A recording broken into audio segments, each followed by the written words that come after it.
Which cheap and mass-produced item is stupendously well engineered? I really like Bic products. Lighters, ballpoint pens, razor blades etc. They're all very robust despite being cheap mass-produced plastic items.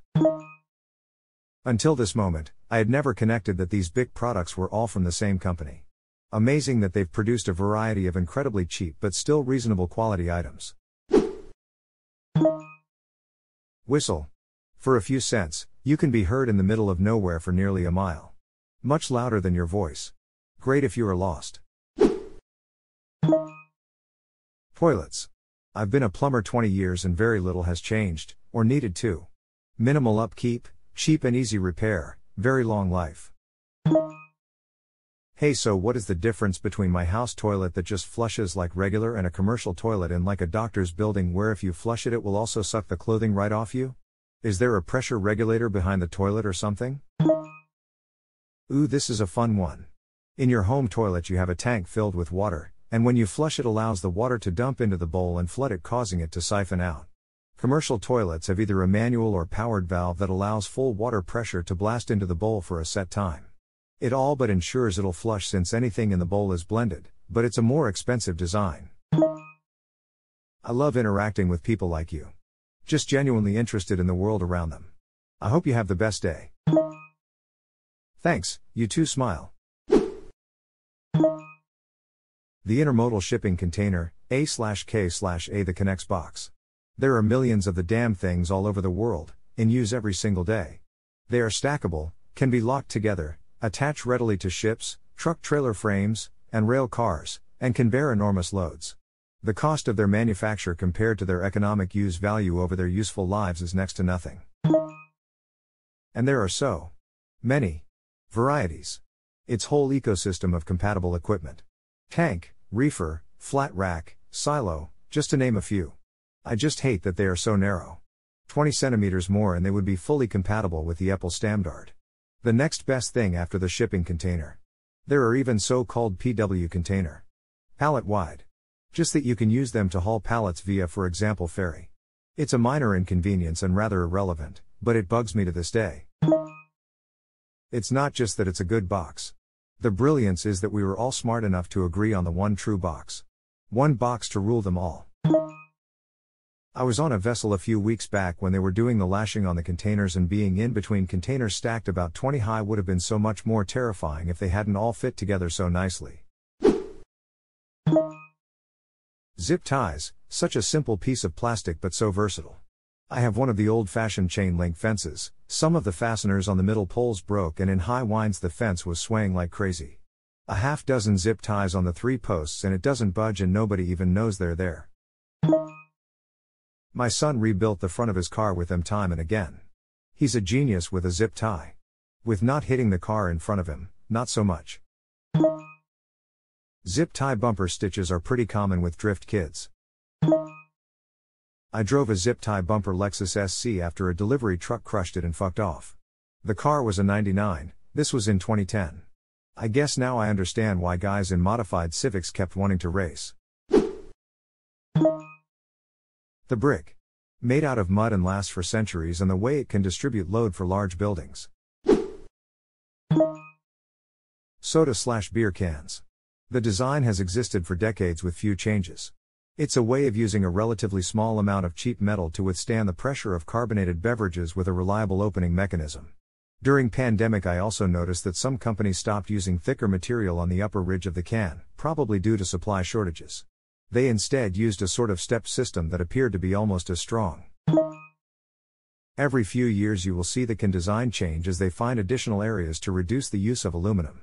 You can still find newly manufactured cans in the old designs in some of the more remote areas with less demand, like Hawaii. It's cheaper to create and fill cans on the island than import them, but the payback from updating to the newest conforming machines isn't quite there for the volume of cans they manufacture. So they get hand-me-downs and cast-offs. I had to hand it to Coors when they came out with the wide mouth with raised aerator in order to increase chug potential. Then the Blue Mountain temperature indicator. I mean, those folks are really driving the beer can into the 21st century. The lighter. Spontaneously ignite fire basically whenever you want. Specifically, Bic lighters are incredibly reliable. You can find one on the ground that's been outside for months and they still work. Cheaper disposables break in a million ways and more expensive refillable lighters will leave you disappointed if you store them, but you can always keep a Bic handy and know it'll work when you need it. I need to buy a pack of colorful pens for my daughter's back-to-school pack. Bic, we got you.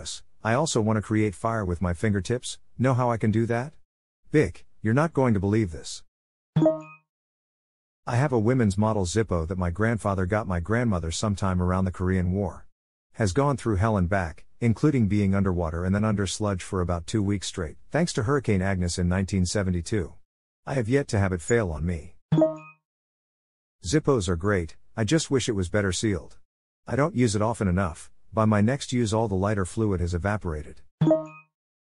This is exactly why I have a couple of Zippos that never make it out of the drawer. They're cool, but I don't smoke, and I only start a fire or light a grill every few weeks. If I have to pull a can of fuel out, I'm just going to reach for the Bic next to it. Or when it leaks out in your back pocket and makes your ass itch for an hour. Back when I smoked I used to carry a Zippo in my front pocket. Used to constantly have a perfectly rectangular red irritated patch on my upper thigh right where it sat in my pocket.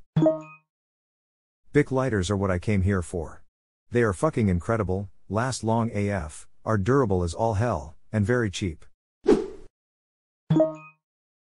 Ball bearings. Even the cheapest ball bearings with the loosest tolerances are still made in the 10-50 micron range of tolerance. It only gets better from there. A Beck spec anyways, edit. When I say ball bearings I'm loosely referring to the races and rolling elements of any roller element bearing. Ball, taper, needle, cylinder, etc., 2 races, 1 race no race, etc. If you had the Abec 5s, you were a god at the skate rink. Absolutely. I deal with them all day, in an industrial capacity. The difference between an SKF bearing and a no-brand eBay special is a lot. Most expensive one I've personally installed was like $25,000. Balls gave way to stuff like needle, roller, and spherical bearings as well, which are also neat in themselves. It's all ball bearings these days. Not exactly cheap, but I'm impressed that I can have a ceiling fan run on high for 15 years straight and not have it explode on me. I seriously startled myself when I realized the only time my ceiling fan had been off since I moved in was when the power went out. You should turn it off to clean it once in a while. It gets sticky dust on it. And to switch direction for summer/winter. Edit. Winter mode is also useful in the summer if you have a second floor and open all of the upstairs windows, as it will help push the heat out. I do this for the evenings, then shut the windows early in the morning and flip the fan back to normal. East Ganuist middle. 6 mo. Ago. Damn, if you were Korean you'd be dead. Can confirm, am Korean. One night I slept alive with the fan on, the next morning I woke up dead. Korean fan death.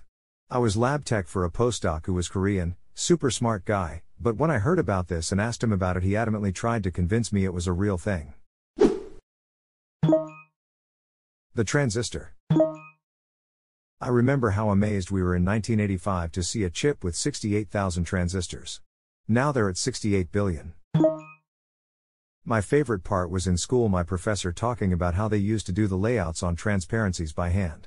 Or how during Apollo the guidance aspect of the program was buying up a significant portion of the national production capacity of transistors. A lot of the computers were not even transistor based if I remember correctly. And since the integrated circuit wasn't around yet, they were the individual fingertip-sized transistors if I have my timeline correct. Check out the scale of the memory modules they used. It's unreal. They used human-scale metal rings as bits. They were hand-woven memory by very skilled seamstresses. This is not a joke. Old ladies and watchmakers. https://n.m.wikipedia.org/wiki/core_rope_memory http://www.rido.com/2019/07/software woven into wire core rope and .html?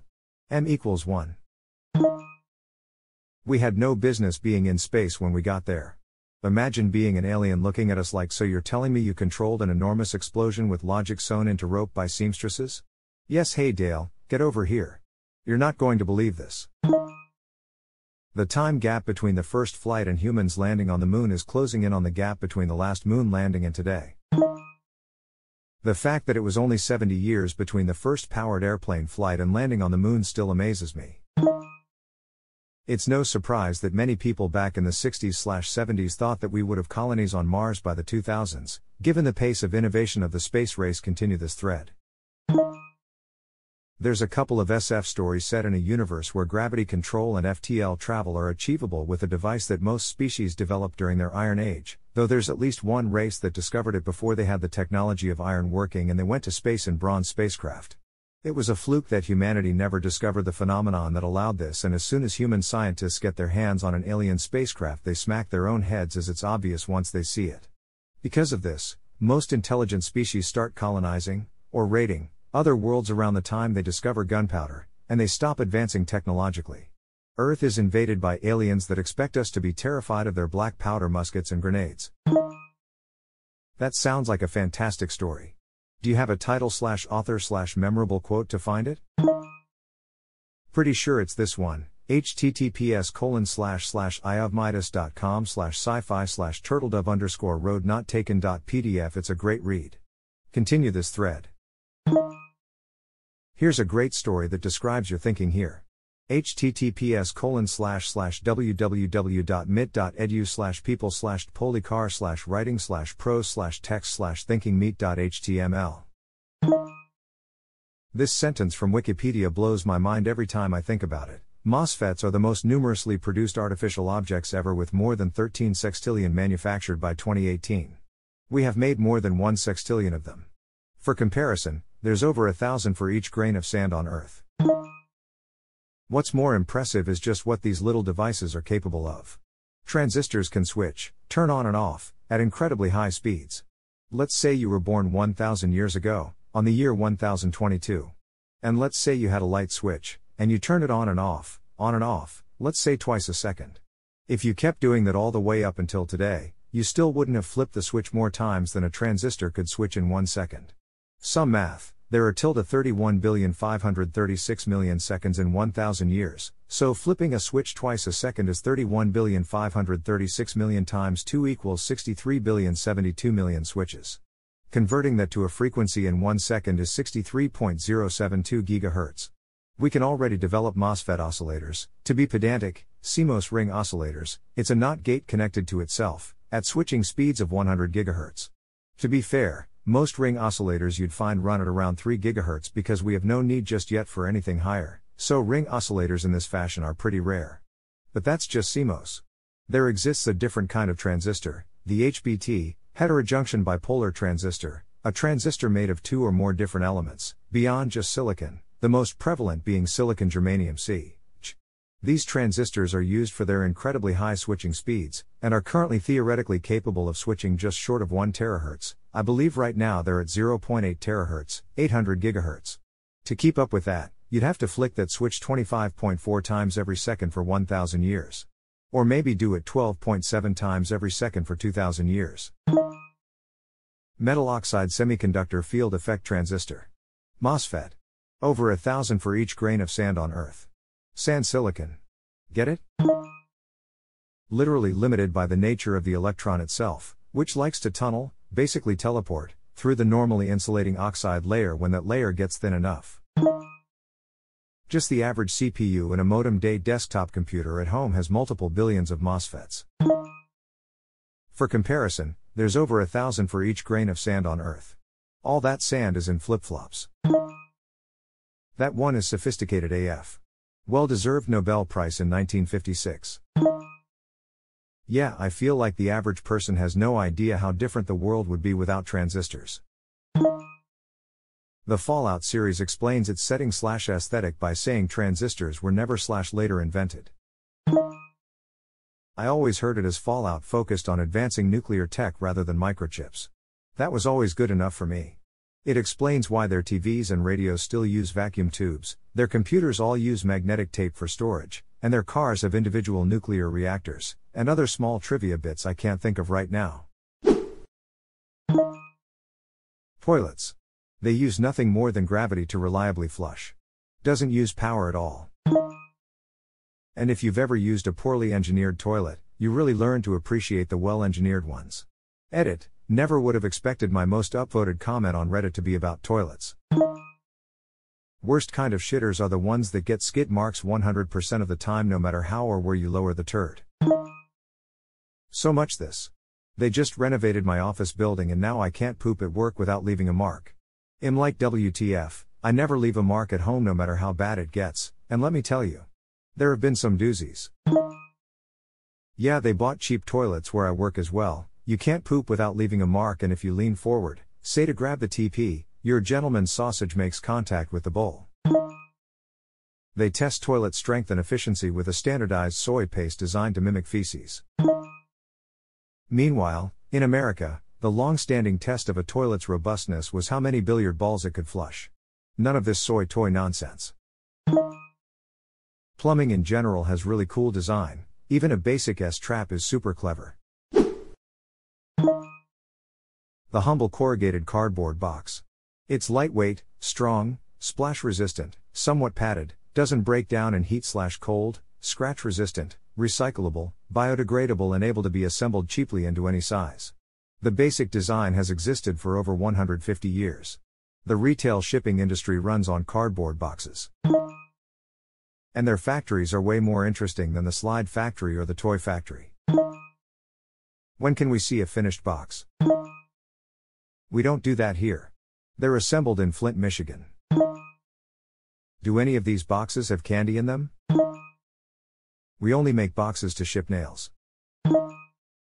My boy's a box. A box, damn you a boo-ox.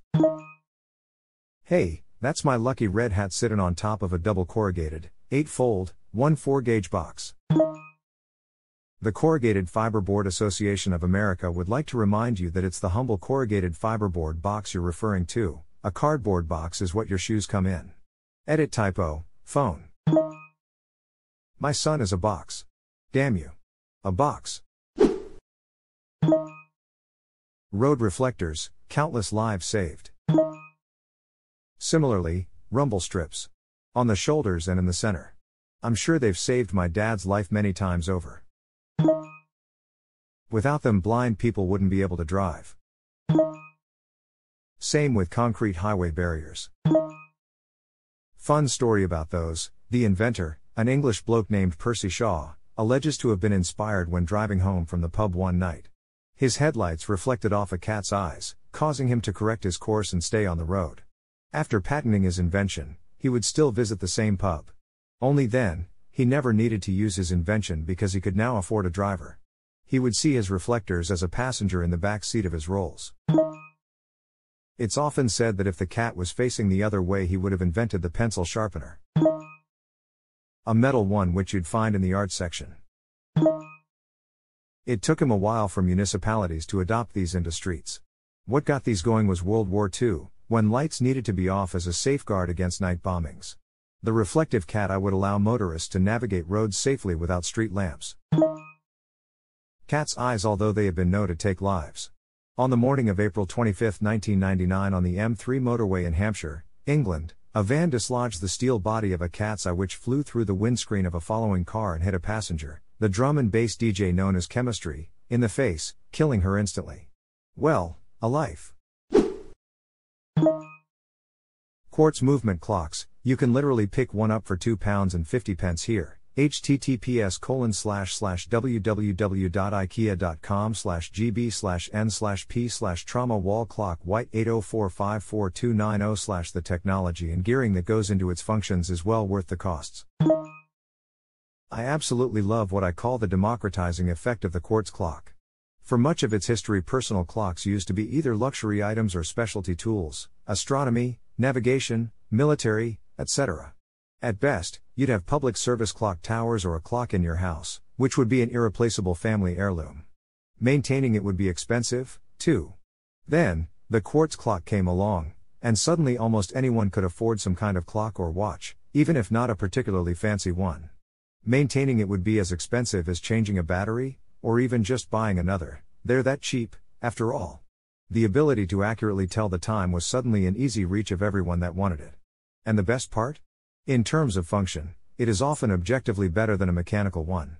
They're more accurate, don't need nearly as much calibration when they do drift, and in the case of fully digital clocks they often come with functions like stopwatches and alarms. Yes, I know analog and mechanical clocks also have wonderful complications, but not as easy to use, and often not as precise. The cheapest of watches today is a better device, again, just in terms of practical function, not denigrating the fine art of mechanical watchmaking, than the stuff kings used to carry, and still do as luxury items. There's something I find positively wonderful about that.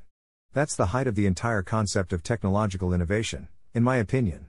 Making the difficult or the previously impossible accessible to as many people as possible. There's a line from that Dracula show on Netflix about this. Show itself is May, but in one line, Dracula is describing a person's house, and after realizing that she is fairly poor he says something like, "I knew the future would bring wonders, but I never dreamed it would make them commonplace." Which I think is a perfect description of the difference between pre-industrial and post-industrial eras. I'm a certified master watchmaker. I restore 18th and 19th century pocket watches. Have always appreciated the quartz movement despite the fact that it wiped out 99% of the watchmaking jobs. If you need a watch for accuracy, get a quartz movement. It'll be more accurate than a $10,000 mechanical movement. If you liked the video, hit that subscribe button for more content. I post every day, and I'll see you next time with more stories.